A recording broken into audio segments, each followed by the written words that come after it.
Item ಯಾವುದೇ ಇರಲಿ try ಮಾಡಿ ಆಚಿ ಚಿಕನ್ ಮಸಾಲಾ. ಆಚಿ ಚಿಕನ್ ಮಸಾಲಾ.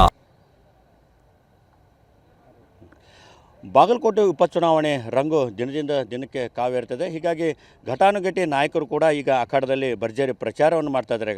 ಈಗ ನಮ್ಮ ಜೊತೆ ಮಾತನಾಡಲಿಕ್ಕೆ BJP ರಾಜ್ಯಾಧ್ಯಕ್ಷರಂತ ವಿಜೇಂದ್ರ ಅವರು ಇದ್ದಾರೆ. ಅವರನ್ನು ಮಾತನಾಡ್ಸೋಣ. ಸರ್, ನಿನ್ನೆ CM ಅವರು ಕೂಡ ಹೇಳಿದ್ದಾರೆ BJP ಕೃಷ್ಣಾ ಮೇಲ್ದಂಡೆ ಯೋಜನೆಗೆ ಅನುದಾನ ಸಮರ್ಪಕವಾಗಿ ಅನುದಾನ ಕೊಟ್ಟಿಲ್ಲ, ಅತಿ ಹೆಚ್ಚು ಅನುದಾನ ಕೊಟ್ಟಿದ್ದು ನಾವೇ ಅನ್ನುವಂಥದ್ದು ಹೇಳಿದ್ದಾರೆ. ತಾವೇನು ಹೇಳ್ತೀರಿ ಸರ್? ಈ ರೀತಿ ಬೊಗಳೆ ಹೊಡ್ಕೊಂಡೇ 3 ವರ್ಷ ಕಳೆದುಬಿಟ್ಟಿದ್ದಾರೆ ಮುಖ್ಯಮಂತ್ರಿಗಳು.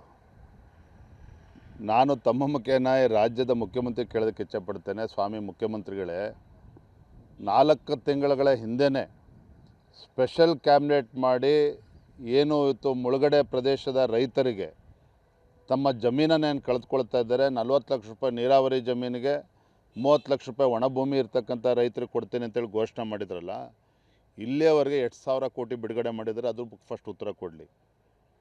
2010ರಲ್ಲಿ ಸುಪ್ರೀಂ ಕೋರ್ಟ್ ಆದೇಶ ಹೊರತಾಗಿಯೂ ಕೂಡ ಆಂಧ್ರ ತೆಲಂಗಾಣ ಮಧ್ಯೆ ಡಿಸ್ಪ್ಯೂಟ್ ಆಯಿತು ಅಂತೇಳಿ ಕೇಂದ್ರದಲ್ಲಿ UPA ಸರ್ಕಾರ ಇದ್ದರೂ ಕೂಡ 4 ವರ್ಷ ಮುಂದೆ ಹೋಗಿ ಬಿಡಲಿಲ್ವಲ್ಲ, ಅದಕ್ಕೆ ಸಿದ್ದರಾಮಯ್ಯನವ್ರು ಏನು ಅಂತ ಉತ್ತರ ಕೊಡಲಿ.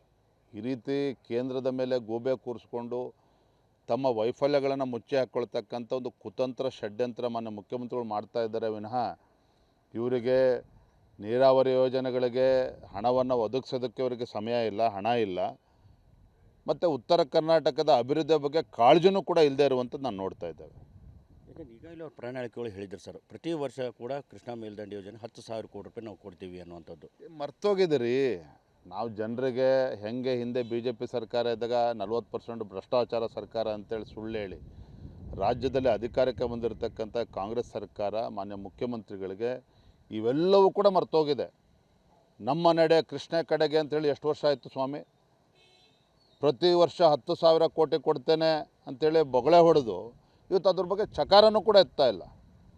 ವಿಧಾನಸೌಧದಲ್ಲೂ ಕೂಡ ಭಾಷಣ ಬರೀ ಪುಕ್ಷಟೆ ಮಾತನಾಡ್ತಾರೆ, ಇಲ್ಲೂ ಬಂದು ಬರೀ BJPಗೆ ಏನು ನೈತಿಕತೆ ಇದೆ ಅಂತೇಳಿ ಕೇಳ್ತಾರೆ.